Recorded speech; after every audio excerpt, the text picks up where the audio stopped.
Make sure you guys hit the subscribe button if you guys are enjoying the content that we're throwing up. And make sure you guys hit the like button if you enjoy the video. And yeah, let's begin.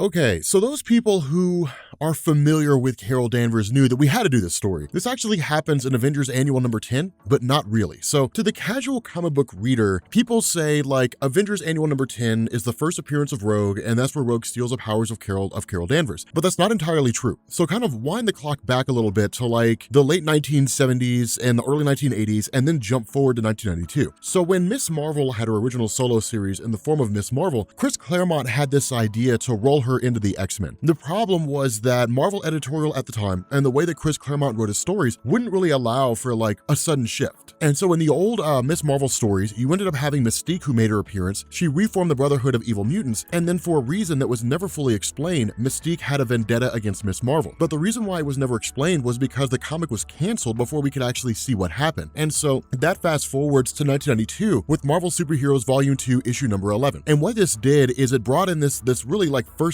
fight between Rogue and Miss Marvel, and what Avengers Annual number 10 is actually pick up directly after that fight. But the way this played out is that you had Mystique, and then you had somebody named Destiny. Now, for those of you guys who are not familiar with Marvel Comics, Destiny's an old name, and she hasn't been around for a long time. She was killed off decades ago. But Destiny was the lover of Mystique, and she was a precognitive psychic who could see the future. And it was a way for Claremont to basically like introduce things, right? So you had like the Diaries of Destiny, different things like that. But she was also super useful in the sense that like she could be in a fight, which we'll actually see in Avengers Annual number 10. She could be in a fight and she'll guide people on what to do based on what's going to happen. But nonetheless, it's one of those interesting scenarios. And so what ended up happening here is that in the original story, I guess really in the unpublished story, as it was released in Marvel Superheroes 11, Destiny had revealed to Mystique that Miss Marvel was going to kill her. Miss Marvel and Rogue would get into a fight and Rogue would die. And because Rogue was believed to be the daughter of Mystique, and at the very least like an adopted daughter, this led Mystique into fighting Miss Marvel by basically bringing together the second iteration of the Brotherhood of Evil Mutants, so like Avalanche, Blob, and Pyro. And so they were basically assembled by Mystique. They fought against Miss Marvel, and Miss Marvel won. And so what ended up happening here is that following that, and with Rogue realizing what was happening, she in turn ran off and fought Miss Marvel. And so when this skirmish that took place between the two of them in San Francisco that led to the Golden Gate Bridge, that Rogue basically grabbed Miss Marvel and then held on for too long. And when that happened, she stole her powers, but then also stole her memories, and then it was a permanent transition. And so what that was designed to do, because it was kind of this untold story, is technically it comes before the events of Avengers Annual number 10, but it really just kind of explains what goes on in this particular comic. And so when this picks up, you basically have Carol Danvers, who's thrown off the bridge by Rogue after Rogue absorbs all of her memories, powers, and so on, and then in turn, like, she's rescued by Jessica Drew. Now, with this going forward, Jessica Drew immediately takes her to a local police station. At this point in time, Jessica Drew is basically operating out of San Francisco proper. I mean, really, she's based in LA, but it was a way for Marvel to kind of have like another Spider character that wasn't really going to conflict with what Peter Parker was doing in New York, kind of give her own identity, her own base of operations, her own city to protect, and so on and so forth. But one of the things to bear in mind is that by and large, this era in Marvel Comics still somewhat maintain the kind of separation between the Avengers, Fantastic Four, and the X-Men. And so one of the things you guys are going to see is that the X-Men are not fully aware of the things that go on with the Avengers, and the Avengers are not fully aware of what goes on with the X-Men. And so it's one of these cool little scenarios, because this whole kind of catching up is done in this Avengers Annual in the sense that like we're explained who it is that Carol Danvers is, that she was an Air Force pilot. She basically took the Kree physiology of the original Marvel. She got like, you know, all of his powers and abilities, and then went forward as a superhero and so on and so forth. Like that's kind of how those things unfolded. And so with this scenario playing out the way that it is, the detective on the scene, the original cop that shows up, doesn't really know exactly what to make of all this. The doctor doesn't really know what to make of all this. This is a little wild here. No one really knows how to handle the situation, but Jessica Drew does. She basically reaches out and says Charles Xavier can basically penetrate her mind, can read her mind, and figure out what's happening. And so this leads into the arrival of the X-Men. Now, what ends up happening is he basically reads the mind of Carol and says what's going on, at least, you know, telepathically communicates with Jessica and says what's going on here is that her mind has basically been wiped. Now, one of the things that Claremont did here that he didn't do all the time was basically give us like the full-on explanation of what Rogue's about within the confines of this issue. Now, remember, the reason why this was done this way is because it was a special situation. That Claremont's plot threads in the Miss Marvel comic weren't allowed to be developed. And so he really just kind of had to like include plot threads in here, you know, in this particular story here and there, and then just kind of run with it. But the idea is that under normal circumstances, Claremont would usually draw things out. But of course, with Rogue herself, that's the image that's given to Jessica Drew. And so at the moment right now, Jessica Drew, Charles Xavier, and Carol Danvers are the only ones who really know what happened to Carol. Everybody else is just kind of flying blind. And this happens when Rogue basically shows up at Avengers Mansion and wrecks Captain America. Now, that's the important thing to bear in mind, and this is where Claremont really kind of fleshes things out fast. Within the span of 2 panels, what he basically establishes here is that in her early appearances, Rogue could absorb any number of powers. There was no limit to the number of powers she could absorb, and she could hold them all at the same time. But if she held on for too long, she could potentially kill a person, and the powers she absorbed would be permanent, meaning under normal circumstances, they're temporary. And so that's why it was kind of a cool thing, is because it basically fleshed out her character in a very short amount of time. But she also absorbs knowledge and memories, and that's what makes her so formidable here, is because by absorbing the knowledge and memories of Captain America, while she does get all the World War II stuff she doesn't really need, what she does get is that with Captain America kind of being the leader of the Avengers team, essentially, she knows all the Avengers' strengths and weaknesses. She knows their fighting formations, she knows how they're most likely to respond, she knows the identities of everybody that Captain America knows. She's literally like a Swiss Army knife, a one-woman wrecking machine that's going to go in here and just wreck all the Avengers. And that's exactly what happens, is because when you have basically Captain America who's thrown through the window of Avengers Mansion and all the other members begin to panic and they're like, we have to respond, Tony Stark down in his lab is met by the arrival of Janet Van Dyne. Now, so this is kind of cool here. This is one of the reasons why I love Claremont storytelling, is because things always came out of left field. Is because with Janet Van Dyne, she's a well-established member of the Avengers. She's one of the people who founded the team. And so there's no reason for Tony Stark to question the allegiance or the alliances of Janet Van Dyne. But this is not Janet. This is Mystique. And so when Mystique gets in here, she literally attaches a device to the back of Iron Man's suit and immobilizes him and shuts him down. That's the great thing about Claremont storytelling. It's just the small things. The phone call that goes on between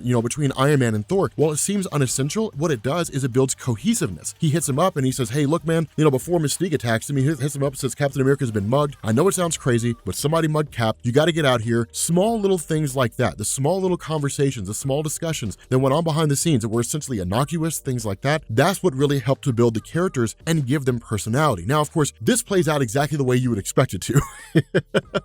In the sense that when Thor shows up and when Jessica Drew shows up, of course, Jessica Drew, everything but her mouth being covered by her suit makes it impossible for Rogue to basically take her powers. Now, Rogue could touch her mouth. The problem with this is that for Spider-Woman, she's so agile and she moves so fast that it's impossible for Rogue to catch her. And so it's kind of a cool little thing here, because in response to that, where Thor is seemed to have been temporarily knocked unconscious by Rogue, when he regains his stick and then he gets his hammer back, that in turn leads to Rogue attacking him. Now, for the non-comic reader, I want to explain this for a second. Back when Thor first showed up in Marvel Comics, there was a caveat to him. In the early days of Asgard, Thor was very hubris. He was full of hubris. He was very cocky and arrogant. Odin sent Thor to Earth in order to teach him humility. And so he put him in the body of a man named Donald Blake and then wiped his knowledge of Thor. And then said somewhere along the line, Donald Blake will prove himself worthy, and when he does, he'll find the hammer of Thor and then he'll become Thor. And that's what happened. He found a walking stick, he got frustrated, hit it on the ground, and it turned into Mjolnir, the hammer of Thor, and Donald Blake became Thor. And so going forward from that point, what would happen is that if Thor lost the connection to his hammer for 60 seconds, he would turn back into Donald Blake. It was a way for him to basically have a dual identity, like Superman and Clark Kent. But with Jessica Drew trying to basically launch an attack against Rogue before Rogue can fully steal the powers of Thor, she doesn't do it in time. And so Rogue basically has all the abilities of Captain America and the knowledge of Captain America, all the powers and knowledge of Thor, and she's got all the powers and knowledge of Carol Danvers. She's a powerhouse. Now, following this, Rogue encounters the first person that she meets that she can't really absorb anything from because they're not technically human, and that's Simon Williams, Wonder Man. Now, Simon Williams was originally a human being. Like, he was originally a normal guy who could function and do his own thing. He appeared back in Avengers number 9 back in 1964, but the basis behind him was that he was a test. It was kind of a test by Marvel to see whether or not people were receptive to it. And so what ended up happening when he was created by Stan Lee and Jack Kirby, he was created with a ticking clock, which is to say that somewhere along the line he'll basically die. And the idea behind this was that Baron Zemo had basically brought in Simon Williams and then bombarded him with ionized radiation, more or less, which would basically give him like super strength and super speed and, super durability and different things like that. He ended up joining the Masters of Evil. He fought against the Avengers and then joined the team later on. But the big change that happened to him came in Avengers number 164. And the reason why was because after Simon Williams was believed to have died due to the fact that his body just kind of burned out, more or less, that he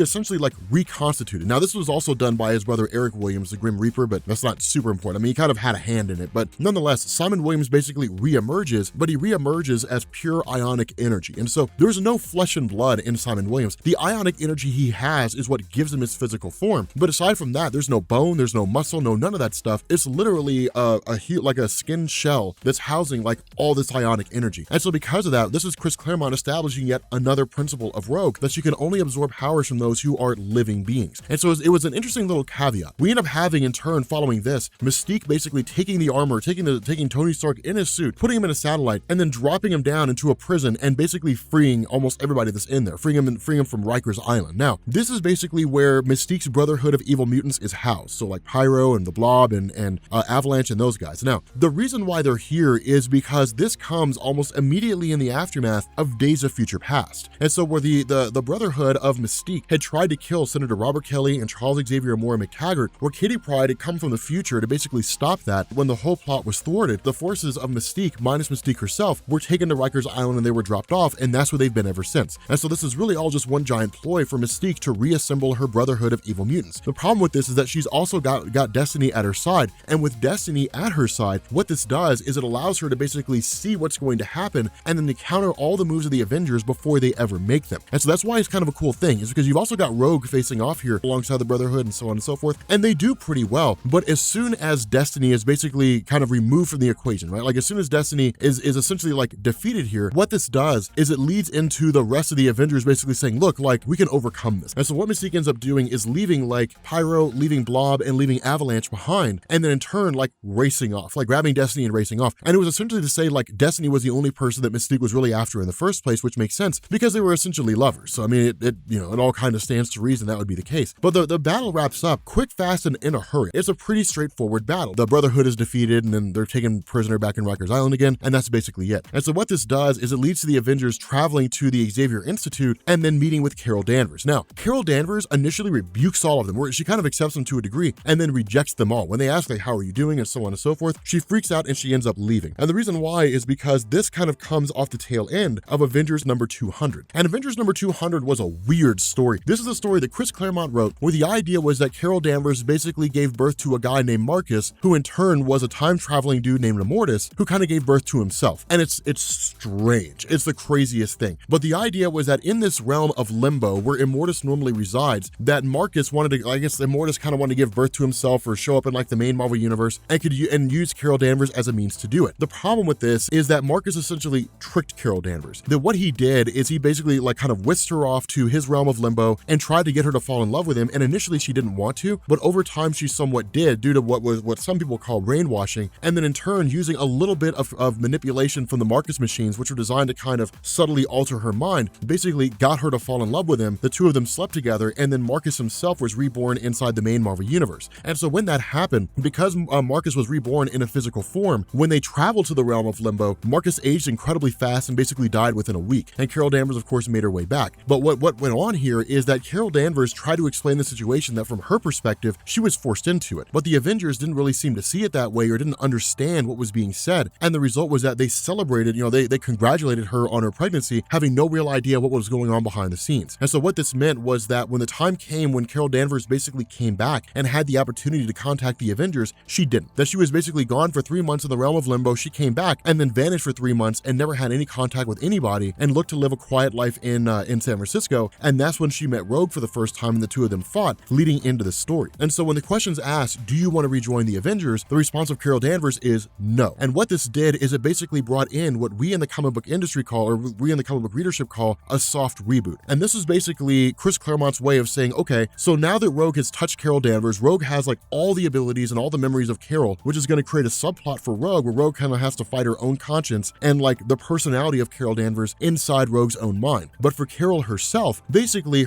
she's still regaining her memories, which that's going to take work. Xavier's the only one who can really do it. We're essentially going to kind of like rework her powers, and we're going to transform her into a character named Binary, and she's going to be part of the X-Men, the Uncanny X-Men, for a little while. That was essentially Chris Claremont's goal here. Following this annual and going into the future of the Uncanny X-Men line, Carol Danvers stayed, kind of regained a lot of these memories that were seemingly taken away by Rogue, and then in turn that led into her interaction with a group called the Brood, which basically turned her into Binary, which gave her the powers of a white dwarf star. What does that mean? It's a plot device. She can do whatever it is that Chris Claremont wanted her to do, because it's a whole new source of her power. So anyway, that's the basis behind Rogue stealing the powers of Carol Danvers. It's a cool little story. But if you guys are new here to Comics Explained, make sure you guys hit the sub button to become part of the Rob Corps. If you guys enjoyed this video, make sure you drop a like, and I will catch you all later. Peace.